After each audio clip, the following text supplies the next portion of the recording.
Hello and welcome to this video about adding and subtracting fractions. The learning target of this lesson is to add and subtract fractions and mixed numbers. So there are a few core ideas that we need to get across when it comes to adding and subtracting fractions. The first is by far the most important, and that is you have to have a common denominator. You have to have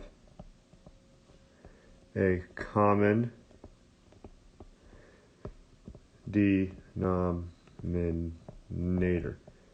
And so that is the bottom number in a fraction. They have to be the same number in order to combine. The second core idea is that once you have a common denominator, only the numerator changes. So when you're combining fractions, you only change the numbers that are in the top. The bottom one stays the same. Now, the one exception to that rule is at the very, very end when you maybe reduce the fraction to its most simplified form. Then you change both the numerator and denominator. Now, let's take a look at a few examples here. So in our first example, and I'm going to use these numbers throughout the examples here. Let's say we have something like 3/4 plus 7/10. Now, first step we have to do is get a common denominator. So we're going to look at these numbers and ask, what is the least common denominator? In order to do that, we have to find its least common multiple. So in this context, these two things are essentially the same thing. Now, the common denominator, the common multiple of 4 and 10 is going to be 20. Now I got to ask myself, how can I make my denominator 20 on both of these fractions, and I'll multiply it by that right number. So to get 4 to 20, I have to multiply by 5. And if I do that to the denominator, I have to do that to the numerator as well. For 10, I need to multiply that by 2. And so again, if I do that to the denominator, I have to do that to the numerator as well. Now I will multiply these together. And when I do that, I will have 15 over 20 plus 14 over 20. Now I have a common denominator, and we go to that second core idea, which is that only the numerator changes. So I'm going to focus in on my numerators. I have 15 and 14. My final answer is still going to have a 20 in the denominator. So again, notice this stayed the same. 15 plus 14 is 29. Now, if I want to, I could leave the answer as an improper fraction, 29 over 20, which is just fine. Or I can convert it to a mixed number, which would be 1 and 9/20. So that's an example of adding. Now, let's take those same numbers, 3/4, 7/10, and make it a subtraction problem. So again, the first step is to identify the denominator and try to find that least common denominator, which we said was 20. So again, we will multiply by 5, or sorry, here 2. Oops. Let me erase that. There we go. 2 over 2. And then here, this will be multiplied by 5 over 5.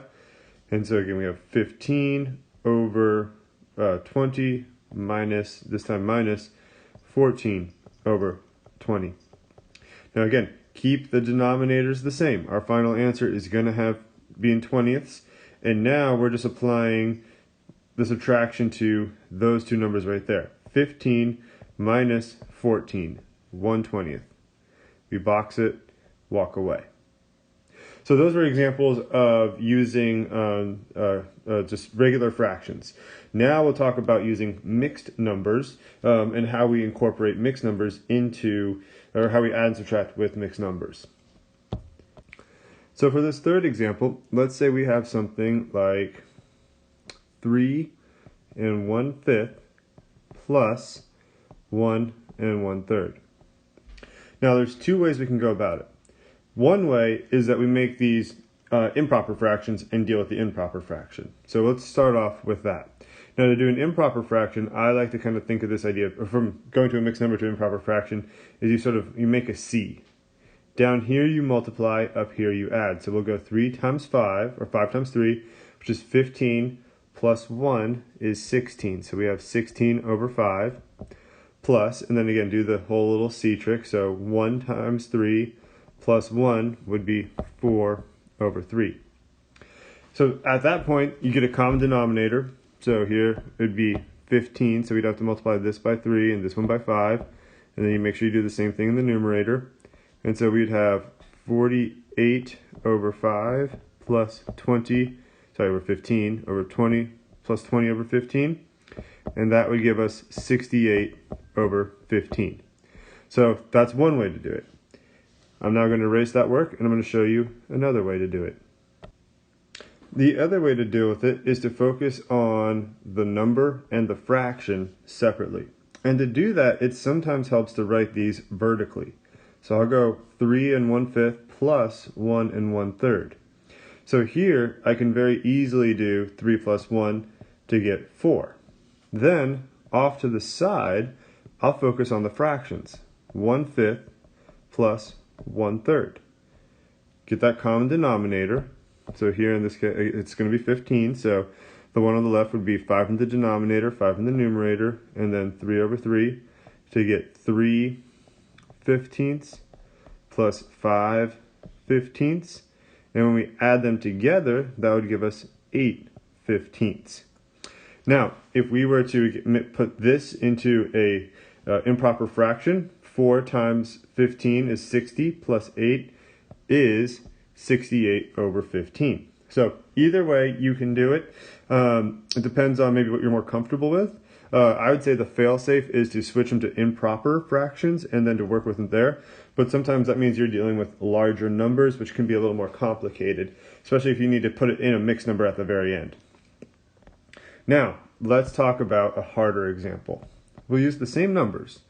So 3 1/5 minus 1 1/3. The subtraction is what's going to make it tricky here. Now, two options. We can do the improper fraction thing. So that's the fail-safe. But I want to show you how you go about it with doing this, combining the numbers and the fractions. So here, we're not just going to immediately write 2 there, okay? Because one thing I can tell is that 1/3 is bigger than 1/5. So what's going to happen here is I'm going to need to do a little bit of borrowing. So first of all, I'm going to go 1/5 minus 1/3. I convert that to a common denominator. That's 3/15, minus 5/15. Now that leaves me with a little bit of a problem. So what I need to do is borrow from this 3 right here. And so what I'm going to do is I'm going to think of this 3 as 2 plus 15 over 15. And so I'm going to take this 15 over 15 and I'm going to add it here. So I'm manipulating the numbers a little bit. So I'll add the 15 over 15, and then that gives me 18 over 15 minus 5 over 15. And then here, I'm going to focus on 2 minus 1. So 2 minus 1 is 1. And then now I take care of the fraction component of it. 18 minus 5 is 13. And that's all over 15. So if I combine the numbers and the fractions, that's how I do it.